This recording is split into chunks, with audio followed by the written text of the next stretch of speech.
जहां पर रक्षा मंत्री क्या कुछ कह रहे हैं आपको सुनाते हैं। मॉरल ट्रेजेक्ट्री यानी नैतिक मार्ग भी बनाता है। इसी प्रकार हमारा संविधान जहां एक और कोऑपरेटिव फेडरलिज्म सुनिश्चित करता है, वहीं राष्ट्र की एकता को सुनिश्चित करने पर भी बल देता है। हमारा संविधान लेजिस्लेचर, एग्जीक्यूटिव और जुडिशरी को नागरिकों के हितों के लिए मिलजुल कर काम करने की शक्ति भी प्रदान करता है।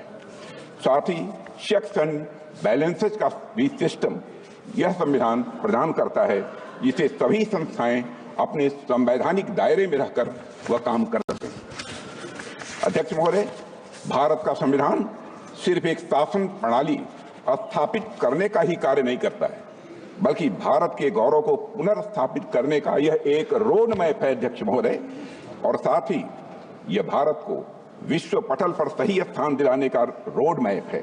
भारत को पुनः एक आदर्श राष्ट्र बनाने का भी अध्यक्ष महोदय रोड मैप है, और यह रोड मैप है विकास का, रोड मैप है समता का, रोड मैप है न्याय का, रोड मैप है स्वतंत्रता का, बंधुता का, राष्ट्र की एकता और अखंडता को अक्षुण्ण रखने का। यह रोड मैप है नागरिकों की गरिमा सुनिश्चित करने का। अध्यक्ष महोदय, कुछ लोगों द्वारा हमारे संविधान को कॉलोनियल रूल यानी उपनिवेशवाद का उपहार मान लिया जाता है, या अक्सर हमारे संविधान को पश्चिमी देशों के संविधान से ली गई अच्छी बातों का एक संकलन मात्र मान लिया जाता है।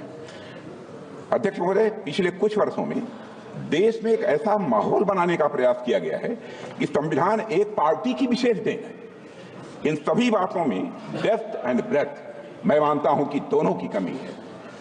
अध्यक्ष महोदय, संविधान निर्माण में बहुत से लोगों की भूमिका को जानबूझकर नकार दिया गया है, जबकि सच्चाई यह है कि हमारा संविधान हमारी सिविलाइजेशनल वैल्यूज यानी सभ्यता एवं सांस्कृतिक मूल्यों का एक एक्सप्रेशन है।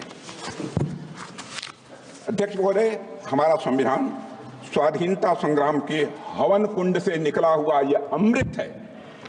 हमारा संविधान स्वतंत्रता सेनानियों के त्याग से सिंचित यह हमारा स्वाभिमान है। यह एक सीरीज ऑफ हिस्टोरिकल इवेंट्स का आउटकम है। स्वतंत्र भारत का संविधान कैसा होगा, इस बात पर स्वतंत्रता संग्राम के दौरान कई संस्थाओं और विभूतियों ने अपने विचार प्रस्तुत किए थे, जिनमें से बहुत से लोग संविधान सभा के सदस्य नहीं थे, लेकिन उनके विचारों ने भारत के संविधान के निर्माण में